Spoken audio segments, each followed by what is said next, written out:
Assalamualaikum warahmatullahi wabarakatuh. Selamat pagi anak-anak. Salam sejahtera untuk semuanya. Bagaimana kabarnya hari ini? Semoga sehat selalu ya.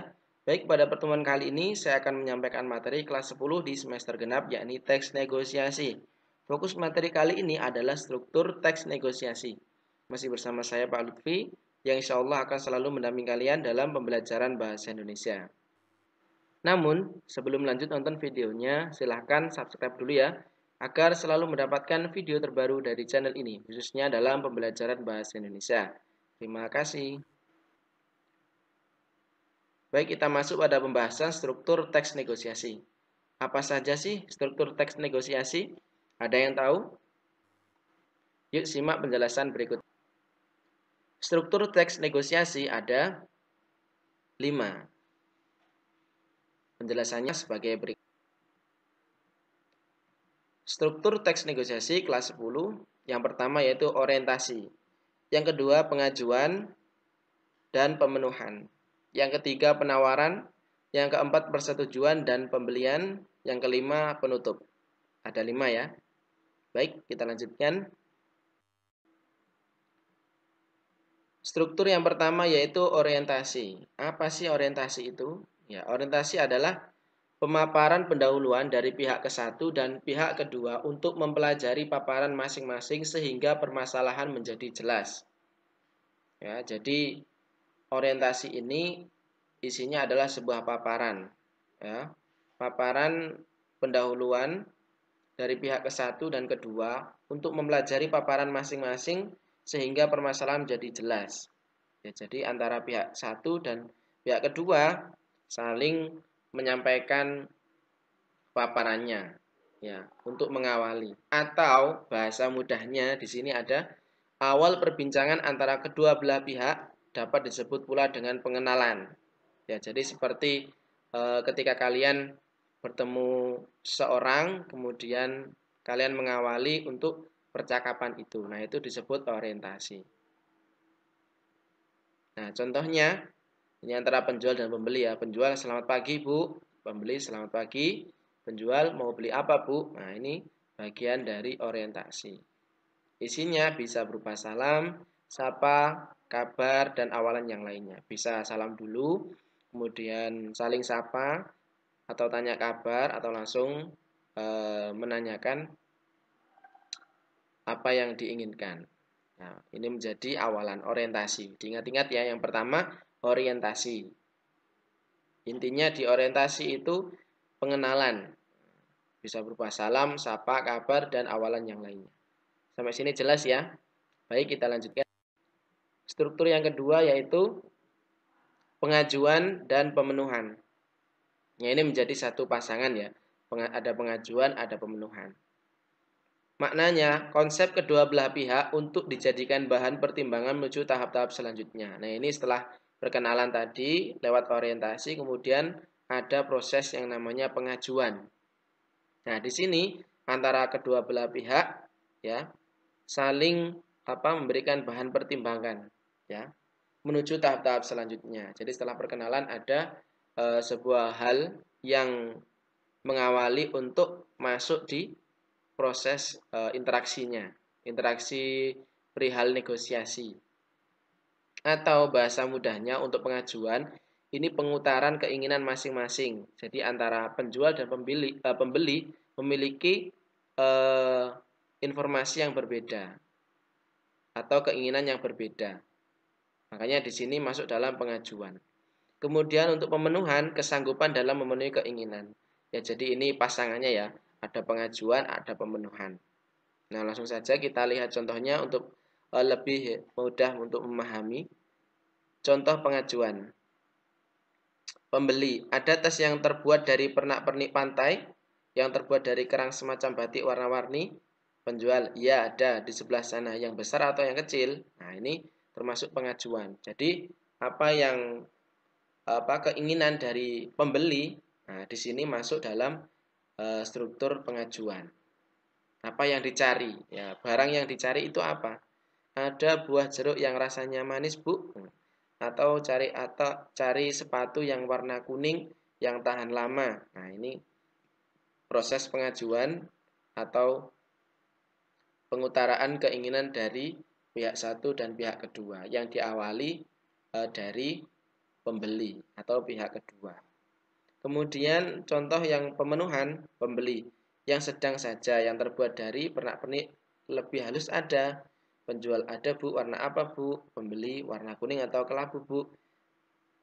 Ada. Penjual habis bu, adanya warna hijau bu. Bagaimana? Ya sudah warna hijau saja bu. Nah di sini makanya disebut pengajuan dan pemenuhan karena dari masing-masing pihak merasa ada pengajuan, ada pertanyaan, ada keinginan yang ingin dipenuhi, nah, akhirnya saling memenuhi. Dari pihak pembeli ingin mencari barang yang diinginkan. Kemudian dari penjual juga memenuhi atau menyanggupi pengajuan dari pembeli. Ya saling melengkapi di sini. Baik, sampai sini jelas ya. Nah, kan kemudian struktur yang ketiga yaitu penawaran. Nah, di sini masuk proses negosiasi yang sebenarnya ya. Nah, tadi masih awalan dulu, ada orientasi, kemudian ada yang kedua tadi pengajuan dan pemenuhan. Sekarang kita masuk di penawaran.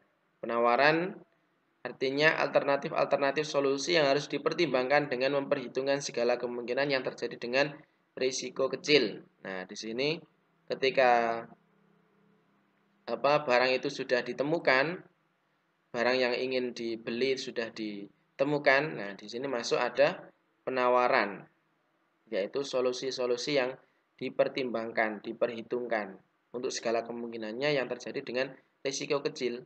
Ya, antara penjual puas, pembeli puas, penjual juga merasa barangnya laku dengan harga yang cukup. Atau bahasa mudahnya yaitu adanya pihak yang merasa keberatan atas tahap sebelumnya. Nah, jadi di sini yang namanya penawaran pasti karena ada sebuah hal yang merasa terbebani atau merasa berat. Nah, di sini masalah kalau penjual dan pembeli berarti masalah harga. Nah, contohnya pembeli harganya berapa? Penjual 290.000. Ini 290.000 ya ini ya. Pembeli, wah mahal 200.000 ya. Penjual, belum boleh bu, 270 deh. Ini sudah murah bu, di tempat lain lebih mahal.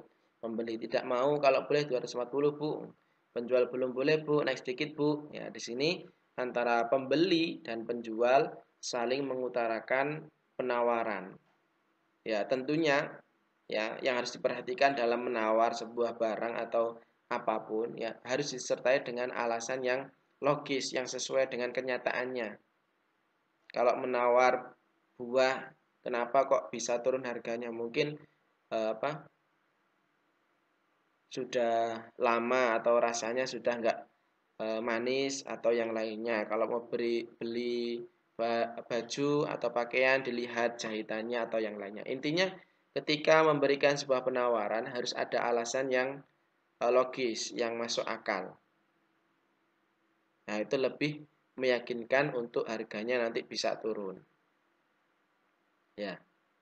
Baik, sampai sini jelas ya. Baik, kita lanjutkan. Kemudian yang selanjutnya yaitu persetujuan dan pembelian. Nah, ini satu pasang ya. Yaitu proses memilih solusi yang tepat dan menguntungkan kedua belah pihak. Nah, setelah tadi ada penawaran, saling tawar-menawar harga, akhirnya di sini masuk pada proses persetujuan dan pembelian. Atau bahasa mudahnya, persetujuan itu terjadinya kesepakatan kedua pihak, ya, saling sepakat. Ya, kemudian untuk pembelian terjadinya pembelian atau penyerahan uang. Nah, di sini dalam satu struktur. Ya, untuk contoh persetujuan pembeli, ya sebenarnya ini belum boleh, tapi untuk ibu boleh. Mau beli apa lagi, Bu? Nah, ini kata-kata untuk persetujuan. Atau yang lainnya, ya sudah harganya segitu tidak apa-apa untuk pelaris dan lain sebagainya. Ya intinya adanya kata-kata sepakat. Nah, itu menjadi persetujuan. Kemudian untuk contoh pembelian, pembeli, tidak itu saja ini uangnya. Nah, ini proses penyerahan uang. Kemudian penjual memasukkan tas itu ke dalam tas plastik yang bertuliskan nama kiosnya. pembeli memberikan uang pas. Nah, di sini masuk pada proses persetujuan dan pembelian. Baik, kita lanjutkan. Kemudian struktur yang terakhir yaitu penutup. Simpulan pembicaraan yang final dan disepakati serta agar dijunjung tinggi kedua belah pihak dengan konsekuensi tertentu. Ya, jadi setelah tawar-menawar, kemudian sepakat, diserahkan uangnya, dan di sini simpulan. Ya, atau istilah mudahnya itu berakhirnya negosiasi dan kedua belah pihak berpisah. Ya, seperti yang terjadi pada umumnya setelah uang itu diserahkan, ada yang kita langsung masuk ke contoh dulu ya, biar nyambung nanti. Penjual, baik Bu, terima kasih. Pembeli, sama-sama. Penjual, sampai jumpa di lain waktu Bu. Nah, jadi di penutup ini ya isinya bisa ucapan terima kasih, salam, dan akhiran yang lainnya. Ya, biasanya yang kita rasakan ya pada penutup proses penawaran atau negosiasi pada umumnya, ya setelah menawar sepakat, kemudian terima kasih atas kerjasamanya, atau baik Bu, terima kasih atas kunjungannya, atau terima kasih atas waktu dan kesempatannya. Nah, itu bagian dari penutup. Semoga bertemu di lain waktu, atau semoga nanti bisa berjumpa lagi. Nah, itu bagian dari penutup. Ya, sampai sini jelas ya. Baik. Ya, itu tadi penjelasan struktur teks negosiasi kelas 10. Baik, kita ulang sedikit ya untuk memahami kembali ya secara poin-poinnya aja. Baik, yang pertama tadi orientasi, isinya ada pengenalan, sapa, salam, kemudian tanya kabar, dan yang lainnya. Kemudian pengajuan dan pemenuhan. Di sini ada permintaan atau keinginan dari kedua belah pihak yang saling dipenuhi tentang informasi barang. Kemudian penawaran, nah di sini ketika harga itu sudah ditanyakan dan merasa berat atau merasa mahal atau merasa ada yang dirasa kurang sesuai, makanya di sini ada penawaran. Dan penawaran yang baik adalah penawaran yang disertai dengan alasan yang logis atau masuk akal. Kemudian persetujuan dan pembelian setelah tawar-menawar, kemudian disepakati, saling sepakat. Nah, itu istilahnya persetujuan. Kemudian penyerahan uang yang masuk dalam struktur pembelian. Kemudian yang terakhir yaitu penutup, berisi simpulan atau ucapan terima kasih, kemudian akhiran yang lainnya. Baik, sampai sini jelas ya. Baik.